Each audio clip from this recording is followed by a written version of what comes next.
మనిషి చనిపోయిన తర్వాత ఏమవుతాడు? అంతమైపోతుందా? లేక కొత్త శరీరంలో పుట్టి ఇంకో జన్మ మొదలు పెడతాడా? ఈ ప్రశ్న వేల ఏళ్లుగా మానవాళిని కంగారు పెట్టింది. ఒకవైపు పురాణాలు, తత్వశాస్త్రాలు పునర్జన్మలు ఉన్నాయని చెబుతున్నాయి. మరోవైపు శాస్త్రం మాత్రం సందేహాన్ని వ్యక్తం చేస్తుంది. కానీ కొన్ని నిజమైన సంఘటనలు మాత్రం మనసును కుదిపేస్తున్నాయి.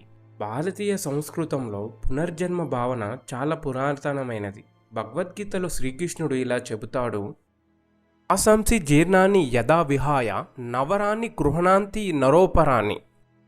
అంటే మనం పాత బట్టలు వదిలి కొత్తవి వేసుకున్నట్లే ఆత్మ పాత శరీరాన్ని వదిలి కొత్త శరీరంలోకి ప్రవేశిస్తుంది. బౌద్ధమతం చెబుతుంది, ఈ జన్మలో మన ఆకాంక్షలు, కర్మ ఫలితాలు, అవగాహన ఇవే మన సంసార అనే చక్రంలో మనల్ని పునర్జన్మకు బంధిస్తాయి. జైన మతంలో ప్రతి ఆత్మ అనేక జన్మలు పొందుతుంది. చివరికి మోక్షం పొందినప్పుడే పునర్జన్మలు ఆగిపోతాయి. ఇవి కేవలం భారతీయ ఆలోచన మాత్రమే కాదు, ప్రాచీన గ్రీకు తత్వవేత్తలు కూడా పునర్జన్మను నమ్మారు. ప్లేటో, పిథాగరస్ వీరికి కూడా ఆత్మ కొత్త శరీరంలో పుడుతుందని విశ్వాసం ఉంది. శాస్త్రం మాత్రం వేరే రీతిలో వివరిస్తుంది. కొన్ని సైకాలజిస్టులు చెబుతున్నారు, చిన్నపిల్లలు చెప్పే పునర్జన్మ జ్ఞాపకాలు కల్పిత జ్ఞాపకాలు కావచ్చు. కొంతమంది వాటిని క్రిప్టోమిషియా అంటారు.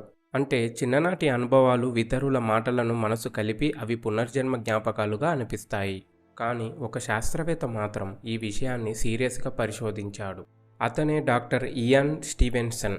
ఆయన 2500 కంటే ఎక్కువ పునర్జన్మల కేసులను రికార్డు చేశాడు. అందులో చాలామంది పిల్లలు చిన్న వయసులోనే పునర్జన్మ జ్ఞాపకాలు చెప్పడం, ఆ వివరాలు వాస్తవానికి సరిపోవడం ఆశ్చర్యకరమని తేల్చాడు. అందులో కొన్ని కేసుల్లో పిల్లల శరీరంపై ఉన్న పుట్టుమచ్చలు, గాయాల మచ్చలు పునర్జన్మలో వాళ్ళు పొందిన గాయాలకే సరిపోవడం చాలా రీసెర్చ్ పేపర్లలో రికార్డు అయ్యాయి. ఢిల్లీకి చెందిన శాంతిదేవి 3 ఏళ్ల వయసులో తనకు ఇది మొదటి జన్మ కాదని చెప్పింది. తాను మథురాలో లుగ్ది అనే మహిళగా జీవించానని, తన భర్త పేరు, ఇంటి అడ్రస్ అన్ని వివరంగా చెప్పింది. పరిశీలనలో నిజంగానే ఆ కుటుంబం మథురాలో ఉన్నట్లు తేలింది. అప్పట్లో మహాత్మా గాంధీ సహా చాలామంది నాయకులు ఈ కేసును పరిశీలించారు. మధ్యప్రదేశ్లో పుట్టిన స్వర్ణలత మిశ్రా చిన్న వయసులోనే గ్వాలియర్ భాష మాట్లాడేది. ఆమె తన పునర్జన్మలో పతూరి అనే కుటుంబానికి చెందినదని చెప్పింది. ఆ కుటుంబాన్ని కలిసినప్పుడు ఆమె చెప్పిన అనేక విషయాలు నిజమేనని తేలాయి.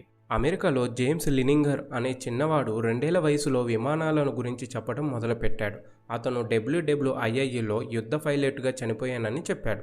తాను చెప్పిన పైలట్ పేరు, యుద్ధ ప్రదేశం, విమాన మోడల్ ఇవన్నీ చరిత్ర రికార్డులో సరిపోయాయి. అలాగే శ్రీలంకలో ఒక చిన్నారి తన పునర్జన్మలో వేరే గ్రామంలో ఉండేదానని గుర్తించింది. ఆమె చెప్పిన వివరాల ప్రకారం ఆ గ్రామానికి తీసుకెళ్లగా ఆమె చెప్పిన పాత ఇల్లు, కుటుంబ సభ్యులు నిజంగానే ఉన్నారు. కెమెరన్ మెకౌలే అనే బాలుడు తన పునర్జన్మలో బర్రా అనే దీవిలో నివసించానని చెప్పాడు. ఆమె చెప్పిన ఇల్లు అక్కడ నిజంగానే కనుక్కొనబడింది. ఆమె ఆ కుటుంబం గురించి ఎప్పుడూ తెలియకపోవడం శాస్త్రవేత్తలకు కూడా ఆశ్చర్యాన్ని కలిగించింది. అమెరికాలో చేస్ బౌమన్ అనే చిన్నవాడు తన పునర్జన్మలో సివిల్ వార్ సైనికుడిగా చనిపోయానని చెప్పాడు. అతను చెప్పిన యుద్ధ ప్రాంతాలు, ఆయుధాలు చరిత్ర పుస్తకాలతో సరిపోయాయి. హిందూ మతం, బౌద్ధ మతం, జైన మతం అన్నీ చెబుతున్నాయి, మన పుణ్యం పాపం మన తదుపరి జన్మను నిర్ణయిస్తాయని. ధర్మం అనుసరించి జీవిస్తే మంచి జన్మ, చెడు పనులు చేస్తే కష్టమైన జన్మ. ఇదే పునర్జన్మలకు సూత్రం. బిలీవర్స్ అంటున్నారు ఈ కేసులు సాక్ష్యమని. స్కిప్టిస్ అంటున్నారు ఇది పిల్లల ఊహ లేదా తల్లిదండ్రుల ప్రభావం.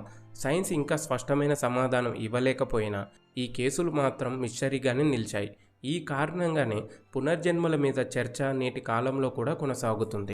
పునర్జన్మలు నిజమా లేక కల్పన? ఇది ఇంకా ఒక అన్సాల్వ్డ్ మిస్టరీ మాత్రమే. కానీ ఒక విషయం మాత్రం ఖచ్చితంగా చెప్పవచ్చు, మనం ఈ జన్మలో చేసే పనులే మన భవిష్యత్తును నిర్మిస్తాయని.